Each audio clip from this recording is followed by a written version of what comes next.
কর্তামশাইকে বললাম একটু মোমো এনে দাও তো।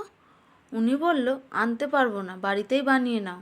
যেই বলা সেই কাজ, আমিও বসে পড়লাম মোমো বানাতে। ময়দাটা এখানে নুন দিয়ে ভালো করে আমি মেখে ঢেকে রেখে দিয়েছি। আর এখানে মাংসটা আমি একটু সেদ্ধ করে নিয়ে মিক্সিতে হালকা পেস্ট করে নিয়েছি। এখানে 1 বাটির মতো দিয়ে দিয়েছি পেঁয়াজ কুচি, কাঁচা লঙ্কা কুচি, ধনেপাতা কুচি, আদা রসুন কুচি, আর দিয়ে দিলাম 1 চামচের মতো গোলমরিচ, আর দিলাম সয়া সস, স্বাদ মতো দিয়ে দিলাম নুন, দিয়ে ভালো করে আমি মেখে নেব। আর এখানে দিয়ে দিয়েছি আমি খাসির চর্বি। তোমরা যদি মোমো বানাও এই রকম একবার বানিয়ে দেখো কতটা টেস্টি হয়। এখানে কড়ার মধ্যে দিয়ে দিয়েছি আমি কিছুটা আদা কুচি, 6-7 কোয়া রসুন, 3টে শুকনো লঙ্কা ও টমেটো দিয়ে ভালো করে আমি ভেজে নেব।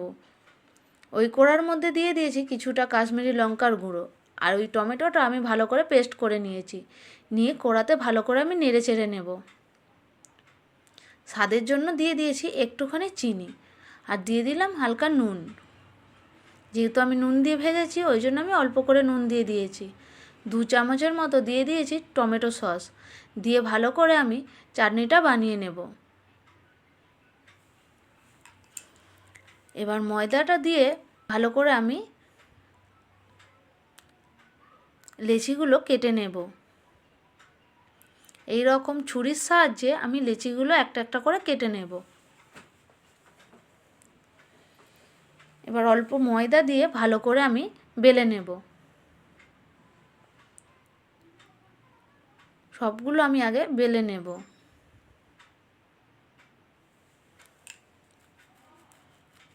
এবার জল দিয়ে আমি সাইডগুলো একটু জল লাগিয়ে নেব। এরপর আমি পুরটা ভালো করে ভরে নেব, দিয়ে এবার মোমোর শেপ দিয়ে দেব।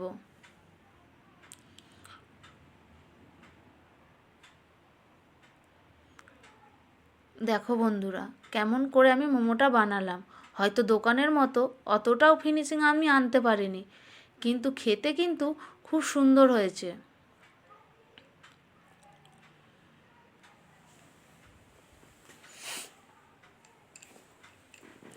একটা একটা করে মোমো আমি সব বানিয়ে নেব।